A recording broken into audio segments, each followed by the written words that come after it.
नमस्कार। Course of discourse में मैं पुष्पेंद्र कुमार आपका एक बार फिर से स्वागत करता हूं। देश और दुनिया की खबरों, प्रवृत्तियों और विचारों को जानने समझने के लिए मैं जिन अखबारों और स्रोतों पर निर्भर करता हूं, उनमें the Indian Express, the Hindu, Deccan Chronicle, Live Mint और द इकोनॉमिक टाइम्स प्रमुख हैं। अभी आज 16 जनवरी के द इंडियन एक्सप्रेस अखबार को पढ़कर यह लगा कि इस एक दिन के अखबार के खबरों से अन्वेषण और विश्लेषण करना कितना रोचक हो सकता है।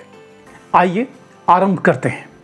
6,700 किलोमीटर लंबी 15 राज्यों की 110 लोकसभा सीटों से होकर गुजरने वाली राहुल गांधी की मणिपुर से मुंबई भारत न्याय यात्रा का आरंभ हो चुका है। लेकिन राहुल गांधी की पिछली पदयात्रा को ध्यान में रखें तो हैरानी की बात यह है कि इस पर द इंडियन एक्सप्रेस ने आज कोई खबर या रिपोर्ट कवर नहीं की है। देश में चलने वाली सस्ती चर्चाओं के हिसाब से क्या यह अनुमान लगाया जाए कि द इंडियन एक्सप्रेस कोई गोदी मीडिया है?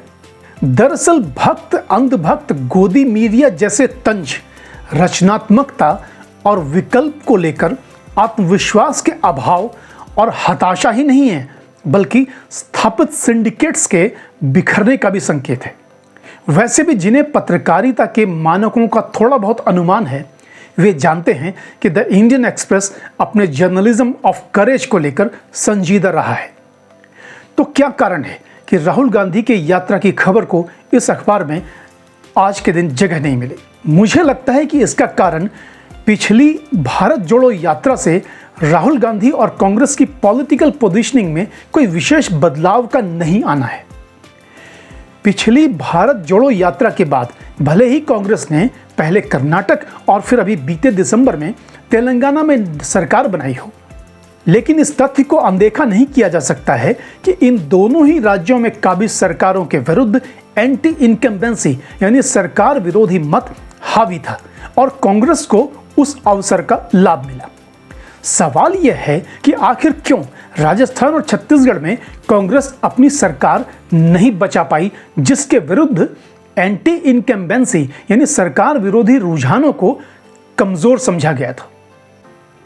यानी राहुल गांधी की पिछली पदयात्रा ने भले ही कांग्रेसी कार्यकर्ताओं और संगठन को पुनर्व्यवस्थित किया हो, सोशल मीडिया पर उनकी यात्रा ट्रेंड हुई हो, यात्रा के दौरान अनेक नामी गिरामी शख्सियतों और मीडिया संगठनों के साथ प्लान किए गए राहुल गांधी के इंटरव्यू आते रहे हों, लेकिन बीते साल के अंत होते होते राज्य विधानसभा चुनावों के परिणाम ने यह स्पष्ट कर दिया कि प्रधानमंत्री मोदी और भाजपा की अपील कमजोर नहीं हुई है और आगामी आम चुनाव में उनकी बढ़त निर्णायक है। इंडी गठबंधन के महाराष्ट्र और उत्तर प्रदेश में सीटों के बंटवारे को लेकर अधिकांश राजनीतिक विश्लेषकों के समान मैं भी आशंकित हूं। यदि 31 दिसंबर 2023 तक विपक्षी गठबंधन के राज्यों में सीट शेयरिंग को तय करने की समय सीमा चूक गई है और राहुल गांधी अब महीनों लंबे पदयात्रा पर हैं, तो क्या यह राजनीतिक रूप से जोखिम भरा नहीं है? सवाल यह भी है कि जिन राज्यों से होकर यह यात्रा गुजरने वाली है, मसलन पश्चिम बंगाल और बिहार, क्या इन राज्यों की समस्याओं और विकास की विफलताओं का ठीकरा मोदी सरकार पर फोड़ा जाएगा? क्या ममता बनर्जी बंगाल में राहुल गांधी के साथ पदयात्रा करेंगी, या इस पदयात्रा का उद्देश्य इन राज्यों में कांग्रेस के लिए थोड़ी अधिक सीटों को हासिल करने की दावेदारी है, या फिर अयोध्या आंदोलन के समानांतर नैरेटिव बनाने की जद्दोजहद है? दूसरी बात है कि कांग्रेस और राहुल गांधी जिस पदयात्रा को लेकर उत्साहित हैं, यह इंडी गठबंधन की पदयात्रा नहीं है और इसकी पृष्ठभूमि में अयोध्या में उभर रहा एक ऐसा राष्ट्रीय और सांस्कृतिक नवजागरण का पर्व है जिसको लेकर कांग्रेस समेत विपक्षी पार्टियों की दुविधा एकदम स्पष्ट है। लालू यादव जी के सुपुत्र तेज प्रताप यादव के उस बयान को द इंडियन एक्सप्रेस ने 16 जनवरी के खबरों में जगह नहीं दी है, जिसमें उनका कहना है कि राम जी सपना में आए थे और बोले कि ये सब ढोंग कर रहा है, उस दिन हम आइबे नहीं करेंगे। क्यों नहीं दी इस खबर को जगह? इस पर हमारा प्राधिकार तो नहीं हो सकता। फिर भी राजनीति और अनपढ़ता के संबंध को लेकर भले ही कोई संवैधानिक प्रतिबंध ना हो, लेकिन राजनीति और सांस्कृतिक नैतिकता के बीच का संबंध भूल जाना मूढ़ता होती है, और इस मूढ़ता के लिए किसी दार्शनिक बोध की जरूरत भी नहीं है। वैसे भी बिहार की अपनी अलग ही गति है, लेकिन इंडियन एक्सप्रेस ने दिल्ली के हवाले से यह खबर प्रकाशित की है कि अरविंद केजरीवाल की पार्टी सभी 70 विधानसभा क्षेत्रों में प्रत्येक माह 2600 सुंदरकांड का पाठ आयोजित करेगी। अगले पृष्ठ पर उत्तर प्रदेश के कांग्रेसी नेताओं का अयोध्या में सरयू नदी के घाट पर स्नान करने की फोटो है, जिसके नीचे बहन मायावती जी के इस बयान को हेडलाइन बनाया गया है कि अयोध्या में श्री राम लला प्राण प्रतिष्ठा समारोह में शामिल होने को लेकर उन्होंने अभी कोई निर्णय नहीं किया है। जबकि इस खबर के भीतर यह खबर छपी है कि उत्तर प्रदेश में उनकी पार्टी अकेले सभी सीटों पर चुनाव लड़ेगी। जरा विचार कीजिए कि बहन मायावती जी की पार्टी का उत्तर प्रदेश की सभी सीटों पर अकेले चुनाव लड़ने का निर्णय बड़ी हेडलाइन है, या रामलला प्राण प्रतिष्ठा समारोह में शामिल होने को लेकर उनके अभी तक नहीं लिए गए निर्णय। यकीन मानिए, द इंडियन एक्सप्रेस गोदी मीडिया नहीं है, लेकिन राष्ट्रीय विमर्श में श्री राम मंदिर और अयोध्या केंद्र में क्यों है। सवाल है कि क्या यह मुद्दा आगामी चुनावों तक हावी रहेगा। मुझसे किसी ने पूछा कि अयोध्या मामले पर सुप्रीम कोर्ट के फैसले के बाद यदि केंद्र में नरेंद्र मोदी की ही सरकार होती, लेकिन उत्तर प्रदेश में भाजपा या योगी आदित्यनाथ की सरकार ना होती, तो जिस तरह कपिल सिब्बल सर्वोच्च न्यायालय में पैरवी और फैसले को चुनाव के बरक्स टालने की गुहार लगा चुके थे, क्या अयोध्या में अगले 10 सालों में भी राम मंदिर बन सकता था? और यदि वह बनता तो उसके स्थापत्य में सेकुलर सादगी को लेकर शर्तें क्या हो सकती थी। इंडियन एक्सप्रेस ने इसी 16 जनवरी के अखबार में लिज मैथ्यू का राजनीतिक विश्लेषण प्रकाशित किया है, जो कहती हैं कि जनवरी 2019 में दिल्ली में आयोजित भाजपा के राष्ट्रीय सम्मेलन का उद्घाटन करते हुए पार्टी के तत्कालीन राष्ट्रीय अध्यक्ष अमित शाह ने 2019 के चुनाव को विचारधाराओं की लड़ाई ठहराते हुए यह कहा कि यदि इस चुनाव में भाजपा को सफलता नहीं मिली तो यह 18वीं सदी में पानीपत की तीसरी लड़ाई में मराठों की हार के बाद अंग्रेजों के शासन का मार्ग प्रशस्त करने जैसी दुर्घटना साबित हो सकती है। लिज मैथ्यू के संदर्भ का संदेश ग्रहण करें तो भाजपा ने 2019 के राष्ट्रीय चुनाव को भारत के सांस्कृतिक अस्तित्व से ही नहीं जोड़ दिया, बल्कि उसकी रक्षा और समृद्ध भविष्य के निर्माण के लिए एकमात्र प्राधिकारी के रूप में भारतीय जनता पार्टी की जिम्मेदारी का ऐलान किया, जो कार्यकर्ताओं और संगठन में संभवतः नए संकल्प, ऊर्जा और उत्साह का आधार बनी हो सकती है। 2019 लोकसभा चुनाव में भारतीय जनता पार्टी ने पिछले चुनाव से बड़ी जीत दर्ज की।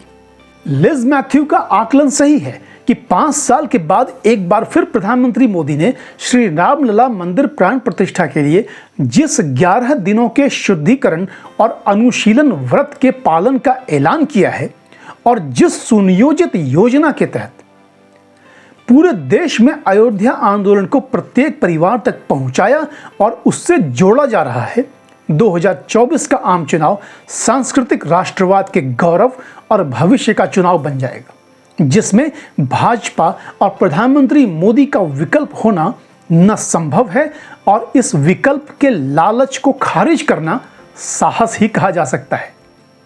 लिज मैथ्यू लिखती हैं कि वर्तमान परिदृश्य यही है कि it is the Modi's juggernaut that is rolling everywhere, जिसमें प्रधानमंत्री मोदी ने चुनाव के मुद्दे के रूप में हिंदुत्व, विकास और विश्व गुरु के रूप में भारत की दावेदारी के लिए स्वयं को एकमात्र प्रतिनिधि या पर्याय के रूप में स्थापित कर लिया है।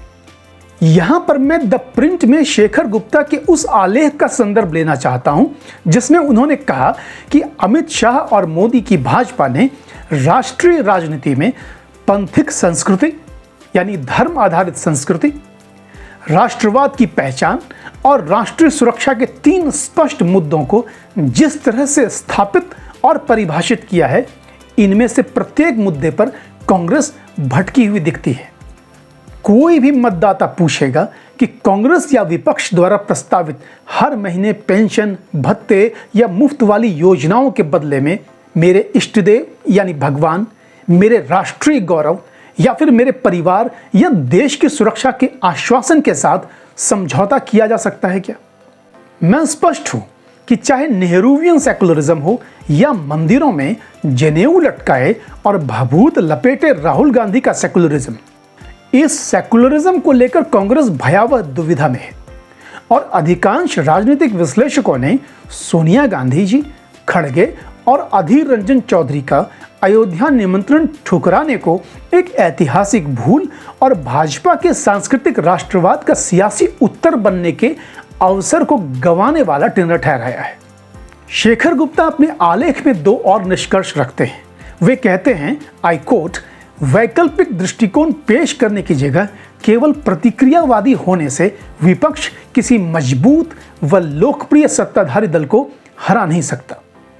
साथ ही केंद्र सरकार में प्रधानमंत्री मोदी के कथित एकाधिकारी व्यक्तित्व या मोदी शाह की तानाशाही संस्कृति, उनकी कथित चाटुकारिता का मजाक उड़ाना तो आसान है, लेकिन एक मतदाता तो पूछेगा कि अगर मेरे देश का बाजार, कारोबार, स्टॉक बढ़ रहा है तो समस्या क्या है? क्या आपके पास कोई विकल्प है जो और भी बेहतर काम कर सकता है? मतदाताओं को विकल्प चाहिए, नए विचार चाहिए। अनकोट। क्या राहुल गांधी या विपक्षी गठबंधन के पास 2014 के समान कोई गुजरात मॉडल है? राजस्थान और छत्तीसगढ़ मॉडल ध्वस्त हो चुके हैं, बिहार इसकी दावेदारी नहीं कर सकता और केरल, पश्चिम बंगाल और पंजाब को उनके जटिल आर्थिक और सामाजिक समस्याओं के संदर्भ में मॉडल स्टेट ऑफ डेवलपमेंट कहना जोखिम भरा है। राहुल गांधी मोदी सरकार के 10 साल को अन्याय काल कह रहे हैं। यह जुमला सूट बूट की सरकार, चौकीदार चोर है, रेप इन इंडिया और जितनी आबादी उनका हक और पनौती के बाद की अगली किश्त है और आगामी आम चुनाव इसकी वैधता का एक बार फिर परीक्षण कर देगा। लेकिन ऐसे निर्मम जुमलों और अपुष्ट आरोपों से न कांग्रेस सफल हो सकती है और न ही यह राहुल गांधी के कथित सौम्य और सादगी भाव, साथ ही साथ उनकी मोहब्बत की दुकान की दावेदारी से मेल नहीं खाता है। यह सही है कि किसी भी सरकार के सभी कार्य और नीतियां एक समान सफल या विफल नहीं हो सकती हैं। इसके पीछे अनेक कारण और कारक होते हैं जिनका संबंध स्थानीय से लेकर वैश्विक घटनाओं तक से हो सकता है। द इंडियन एक्सप्रेस ने नीति आयोग की वह रिपोर्ट भी छापी है जिसमें बताया गया है कि मल्टी डायमेंशनल पॉवर्टी, जो साल 2013-14 में 29% से अधिक थी, वह 2022-23 में घटकर 11% रह गई। अखबार ने मूडीज की रिपोर्ट के हवाले से यह भी बताया है कि दुनिया के महत्वपूर्ण बाजारों या देशों में अनेक अनिश्चितताओं का जिस प्रकार प्रभाव है वह भारत पर नहीं होगा, लेकिन जिन देशों में राजनीतिक बदलाव की आशंका है वहां नई सरकार के आने से नीतियों में होने वाले संभावित बदलाव से पैदा होने वाली अनिश्चितता और सामाजिक तनाव के कारण आर्थिक सुधारों की गति पर नकारात्मक प्रभाव पड़ सकता है। लेकिन मोदी सरकार की वापसी की संभावनाओं के मद्देनजर मूडीज लिखता है कि भारत अपने आर्थिक सुदृढ़ीकरण और गवर्नेंस को लेकर सकारात्मक बना रहेगा। राहुल गांधी जिस अन्याय काल की बात कर रहे हैं वह अन्याय मुक्त काल की गारंटी है क्या? क्या बीते 10 सालों में मोदी सरकार के सामाजिक कल्याण की आर्थिक योजनाओं की पहुंच और लाभ समेत बदलाव के संतोषजनक प्रमाणों को अन्याय काल कहा जा सकता है, जिस पर 2019 आम चुनाव समेत अनेक विधानसभा चुनावों में निर्णायक मुहर लगी है? राहुल गांधी और विपक्ष कुछ मौलिक गलतियां कर रहे हैं। पहली बात कि यह अन्याय काल नहीं है, अवसर काल है, जिसकी अनिवार्य शर्त एक मजबूत केंद्रीय शासन है। लिहाजा नीतिगत व्यवधान और गठबंधन की सियासी अनिश्चितता पैदा करना संभवतः एक मतदाता के रूप में सुरक्षित विकल्प नहीं हो सकता। दूसरा कि श्री राम मंदिर राष्ट्रोत्सव को हिंदू सांप्रदायिकता के चश्मे से देखना 1990 के दशक का ठहराव कहा जा सकता है। हकीकत यह है कि आज का अयोध्या आंदोलन आध्यात्मिक और सांस्कृतिक भारत की संभावनाओं और क्षमताओं का साक्षात्कार है, जिसमें सुप्रीम कोर्ट के निर्णय के बाद सनातन समाज अपने आध्यात्मिक संतोष, सुख और समृद्धि के उत्सव को जी रहा है।